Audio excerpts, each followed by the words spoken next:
Ireland's leading dance music station, RTE Pulse. Tune into Macken on RTE Pulse, Ireland's national dance music station. rte.ie/pulse, maxmacken.com. Dance floor pleasures. RTE Pulse. And this week on the showcase/interview of the week, we have London-based DJ Bok Bok. And remember, you can check out his label, nightslugs.net. So yeah, here's the interview. This is RTE Pulse.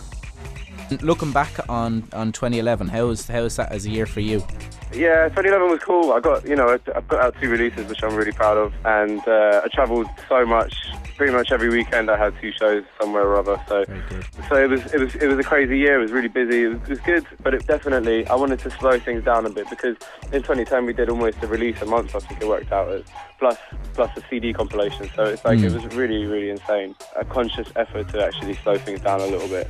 And for 2012, what plans do you have for the label? I think things will go along at a sort of similar pace as they have been, because I'm actually a little bit happier with that kind of pace. Yeah. I think we can really every step we take will be really considered.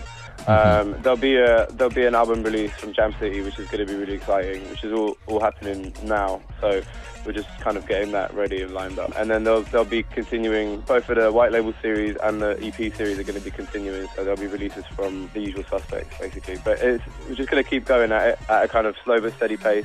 So it's not to blow ourselves up, not to blow any of our artists up too much, because as I say, I believe in this really, gentle curve for people to follow. So yeah, I think that's how things are going to go along, and I'm going to continue touring. And as for my own releases and stuff like that, I'm working on a record currently, but in the near future I'll have a white label drop in with a couple of tracks that people have been kind of excited about, that are a little bit more bootleg style, which is what our usual white label series is all about. It's kind of like sneaking things past the radar a little bit. Yeah. Any new artists that we can keep an eye out on the label? Yeah, definitely. We're about to drop something from a guy called Helix, who is from Atlanta, and he's a young producer who is also about to release something on a Scottish label called All Caps.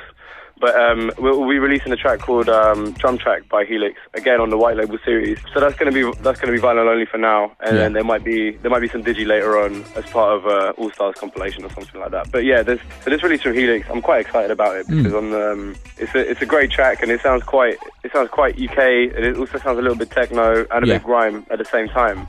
But the guy's from Atlanta, so it's all quite interesting. And we got it vocaled by the one and only l-vis from SLK, who's if people aren't familiar with him, then he's just to give a bit of an introduction, he's a grime MC from the old school days, and he's very good. He's got a very unique and interesting flow. So that's going to be on the other side of that record, which is quite exciting. So it's a kind of US-UK collabo. That's very good. And it's like I as I was saying, I was speaking to Brenmar a while back, and also to Scream when I interviewed them, and just as you were talking about it there, the sort of crossover on genre, it seems to be that the genre is less important as it used to be. Do you think that's true? I think that's very true. I mean, all the DJs that I'm involved with, and definitely myself, our whole remit is to, in a way, leave genre behind. I mean, I don't know if it's really even that relevant anymore, in terms of the fact that I think the ideas that genres have are very important, in the sense that a genre can sometimes let you focus down into a set of ideas and really, really explore them in a lot of detail. And I think that's really valuable. Yeah. But a lot of that work has been done, in those genres. And I think, now is the time really to open up, and everyone is kind of at it. All the interesting music, all the interesting club music is opening up its barriers and letting other influences in. And what would you say, just going back on the gig wise in 2011, was your craziest gig, or is there anything in particular that stands out? I got to say, I can't narrow it down to one, but there's definitely a few benchmark moments, which of stuff where I felt like my career had had kind of reached a new level, I suppose. But definitely a few festival moments, like playing the Sunrise set at Exit. We ran our own stage at Exit this year, which is quite special.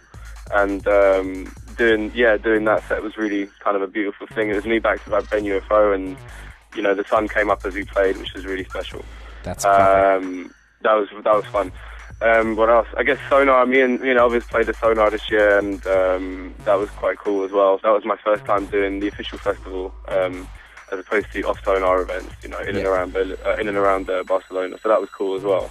And I must say, again, I played my debut at Berghain this year, and that meant a lot to me because I think, you know, a lot of the DJs that I'm kind of associated with, and a lot of my peers and stuff, would have played in Panorama Bar upstairs, which is also very, very, very cool. But there's something really special to me about getting to play Berghain, because the whole thing with that room is that it's supposed to be all about very intense and, you know, as I say, very intense club music, which is usually techno. But I mean, I think, if anything, that the fact that they're booking people like me now proves that it doesn't have to be techno as long as that intensity is there. Yeah. So that was, you know, and I said to myself that if my mission tonight really is just to try and play some grime, and I built up to that point, and it worked really good. So that's something I'm really proud of, for sure. Just, you know what I mean, you're based in London. You know, I was over there, I found it really inspiring. At the moment, there seems to be the music that's coming out of London and England, not just sort of the basically every genre, grime, the sort of the new Titchy Strider, that sort of crew, and then also producers like yourself. There seems to be just a fluctuation of just like quality music and art coming out of London and England at the moment. From my perspective, I'm just the latest in a long line of people like that, I suppose, because it's like, you know, for me, I really feel like, especially when I was starting out, I really felt like I was just contributing to something that was already very much established and there. And we've got this incredible heritage of dance music innovation and stuff like that in London, and so really you just grow up around all that stuff. And so I don't feel like maybe it's you know, due to it all going online and it being a new era in terms of information and stuff like that, it definitely seems like it's more now, but to me, I feel like it's always been the case, really, and it's what I've grown up with, that kind of energy and restlessness to keep making stuff.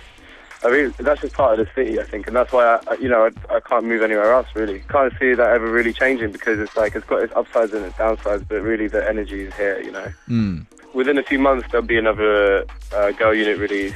As I say, there'll be a Jam City release in the spring as well. A Jam City LP, which is quite a big deal for him and for us as well. Big up to Bok Bok for coming on the show.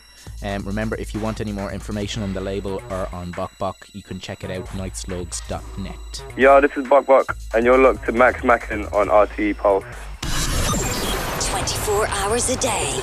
RTE Pulse.